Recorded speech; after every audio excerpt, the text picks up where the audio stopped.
Assalamualaikum warahmatullahi wabarakatuh. Alhamdulillahilladzi amarona biluzumil jamaah wa nahana 'anil ikhtilafi wa tafarruqah. Wassalatu wassalamu ala nabiyir rahmah wa ala alihi wa ashabihi hudatil ummah. Asyhadu an la ilaha illallah wahdahu la syarikalah wa asyhadu anna Muhammadan abduhu wa rasuluh. Masya Allahu kan wa ma lam yasha lam yakun. La haula wa la quwata illa billahil aliyil azim. Amma ba'd.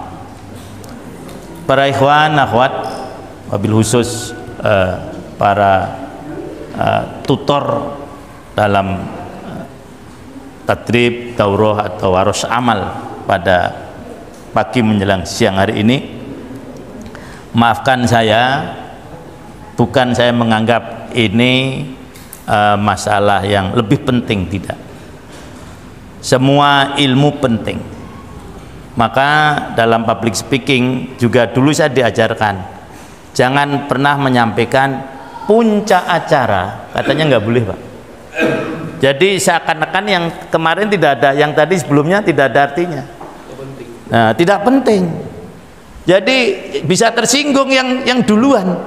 Nah, itu wallahu alam. Jadi puncak acara tabligh kita malam hari ini mendengar dari imam. Wah, yang lain gimana? Lah itu nggak boleh begitu. Sering kan kita ngatakan gitu kan? Dalam ilmu itu tidak menghargai orang, katanya semacam itu. Dan saya bisa setuju. Jangan puncak acara. Dan nanti yang lainnya cuma untuk ngerangka aja kan, nah gitu ya. Apa? Nah seperti tadi, ini nabi besar, berarti Nabi Musa nabi kecil, nah semacam itulah kurang lebihnya.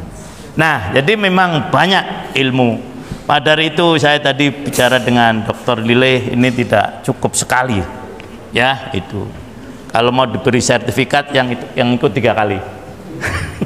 Enggak ya, jadi itu memang ini penting sekali ya, karena memang para hewan tidak berlatar belakang.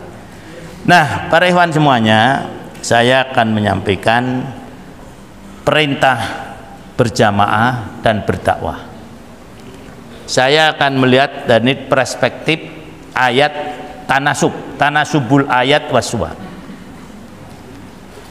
Perintah dakwah ini ada pada ayat yang ke-104 dari surah Al-Imran, yang dimulainya sebetulnya kalau kita lihat siapa yang bawa Quran, rukuknya, ain tahu nggak maksudnya? Ya rukuk. Kenapa disebut rukuk? Karena ketika orang sholat membaca Quran dari depan secara berurutan, ketika sampai ayat itu rukuk. Nah bukan makro loh ya, makro lain lagi. Jadi misalnya kita sholat mulai dari alif lam mim, kita sampai pada ain ruku, itu salafus sholeh semacam itu. Nah kalau para ikhwan lihat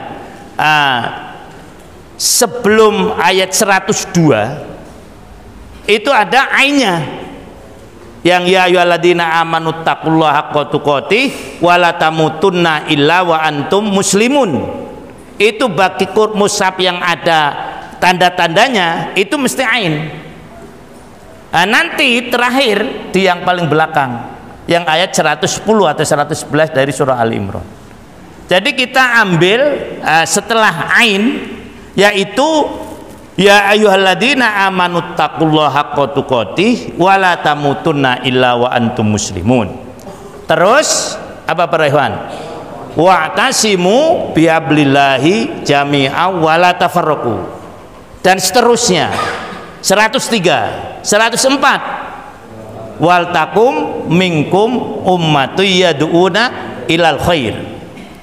Saya baca minimalnya 2 kitab tafsir. Pertama Al-Manar, yang kemudian saya tuliskan di situ halaman yang ketiga.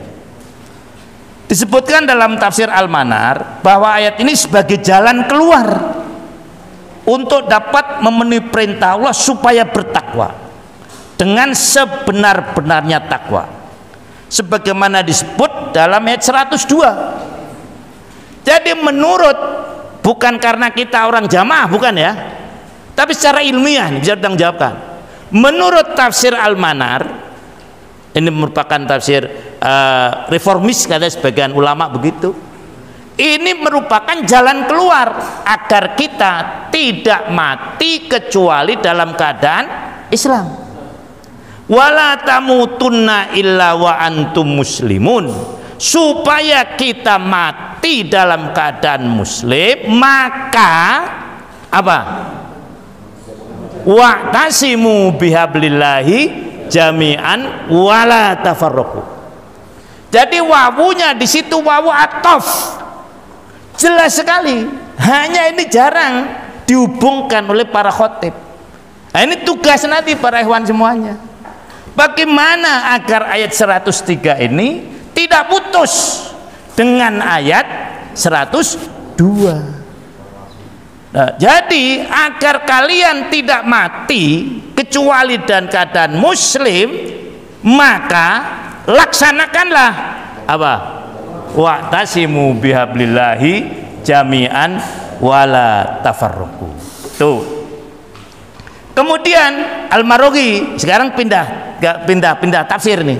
Ya, nah, 104 setelah wa'tasimu, maka baru wal takum minkum ummatun yad'una ilal khair wa ya'muruna bil ma'ruf wa yanhauna 'anil munkar, dan seterusnya. Nah, kenapa harus diiringi dengan ayat ini? Mengapa Allah mengiringkan ayat ini? Agar jamaah ini bisa tegak, maka hendaknya wal takum minkum ummatun yad'un na ilal khair. Wawunya masih wawu atof. Hendaknya ada di antara kalian orang-orang yang berdakwah, menyampaikan itu. Dan ini realita. Jamaah muslimin ini bisa dikenal orang karena apa? Dakwah. Nah, realita. Ini pentingnya yang tadi dakwah di sini. Nanti akan kita bicarakan khusus tentang kalimat ayat ini, karena memang yang kita jadi sedang bicarakan ayat ini. Nah, kemudian selanjutnya pada ayat yang penutupnya 110, kuntum khaira ummatin ukhrijat linnas ta'muruna bil ma'ruf wa tanhauna 'anil munkar wa tu'minuna billah, dan seterusnya. Ya, itu. Nah, para ikhwan semuanya, penelitian Al-Marughi, kenapa amar ma'ruf nahi mungkar didahulukan daripada apa? Iman kepada Allah. Biasanya kan iman dulu, kok ini amar ma'ruf nahi mungkar, loh begitu. Kenapa? Nah, sekarang coba kita lihat halaman 5 para ikhwan semuanya. Nah, menurut Al-Marughi halaman 5. Jadi pada ayat ini, sudah ketemu semua? Sudah ya? Pada ayat ini dakwah itu isinya amar ma'ruf nahi mungkar, disebutkan sebelum beriman kepada Allah. Para hewan setuju, boleh nggak dibalik ya? Ini saya ngutip, tapi saya setuju. Ya, saya setuju nih, saya setuju. Ya, nah, hal ini menurut tafsir Al-Marughi karena amar ma'ruf nahi mungkar menjadi ciri dari sebuah keimanan. Loh. Jadi menurut beliau, kalau tidak ada amar ma'ruf nahi mungkar berarti tidak ada iman tuh. Bisa dengan alasan man ra'a minkum mungkaron. Nah, mengapa saya setuju? Karena ada dalilnya. Fal yughayyiru biyadi. Terus selanjutnya, fa illam yastati fa bilisani, fa illam yastati wadalika, dan yang tidak menyampaikan itu tidak ada iman sama sekali.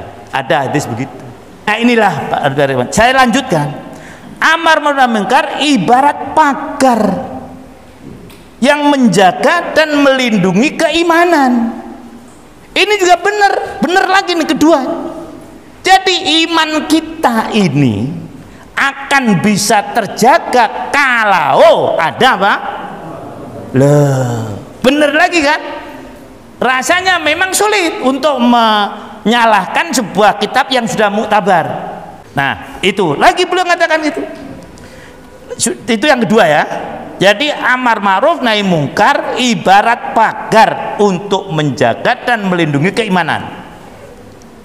Yang ketiga, jika iman diibaratkan rumah, maka pagar dan dindinglah yang menjaganya sebagaimana lazim ada di tengah-tengah masyarakat.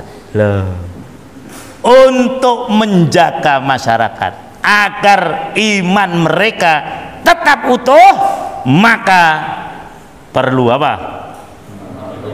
Kenapa Allah mendahulukan kuntum khaira ummatin ukhrijat linnas ta'muruna bil ma'ruf wa tanhauna 'anil munkar. Itu kurang lebihnya. Kurang lebihnya mohon maaf. Jazakallahu khairan perhatiannya. Hadanul majmain. Wassalamualaikum warahmatullahi wabarakatuh.